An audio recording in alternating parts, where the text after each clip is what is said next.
இன்றைக்கி women's day. இந்த டேயில் எனக்கு இந்த கிஃப்ட் வேணும், அந்த கிஃப்ட் வேணும்னு எல்லாருக்கும் பலவிதமான ஆசைகள். எனக்கும் ஒரு மிகப்பெரிய ஆசை இருக்குது.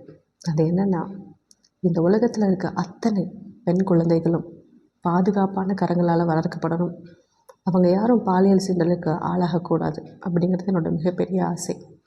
இந்த வீடியோ பாருங்களேன். ஒரு ரேண்டம் பர்சன் சில பெண் குழந்தைங்களுக்கு சாக்லேட் கொடுக்குறாங்க. அதில் ஒரு பெண் குழந்தை அந்த சாக்லேட்டை வாங்க மறுக்கிறா. இதில் எதுவும் ட்ரக்ஸ் கலந்துருக்கா, இதில் எதுவும் ட்ரக்ஸ் கலந்து எங்களை நீங்கள் கடத்த போகிறீங்களா அப்படிங்கிற மாதிரி கேட்குறா. பக்கத்தில் இருக்க அந்த இன்னொரு பெண் குழந்தை அவளோட பயமே 1000 கதைகள் சொல்லுது. அப்போ அவங்க எந்த மாதிரி சூழ்நிலைகளை கடந்து வந்திருப்பாங்கன்னு நினச்சி கூட பார்க்க முடியல. மனதை ரொம்பவே வேதனைப்படுத்தின ஒரு காணொளி இது. இது வெளிநாட்டு வீடியோமா, நம்ம ஊர்லலாம் அந்த மாதிரி இல்லைன்னு நினச்சிங்க அப்படின்னா தட் இஸ் கம்ப்ளீட்லி ஃபேக்.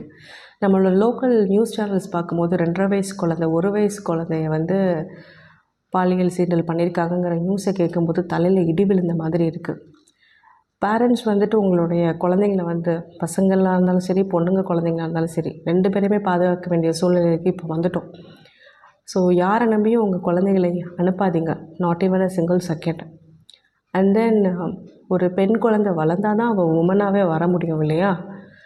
அந்த சின்ன வயசுலேயே அவங்கள சிதைச்சிட்டு அப்புறம் எந்த உமனுக்கு நம்ம உமன்ஸ் டே கொண்டாட போகிறோம் அப்படின்னு தெரியல. இன்னும் நம்ம இதுக்கு ஆக்ஷன் எடுக்கலை அப்படின்னா இந்த டே வெறும் டேவாக தான் இருக்கும். எந்த உமன்ஸும் இந்த உலகத்தில் இருக்க மாட்டாங்க. ஸோ உங்களுக்கும் இந்த ஆசை இருக்குது அப்படின்னா கமெண்ட் செக்ஷனில் சொல்லுங்கள்.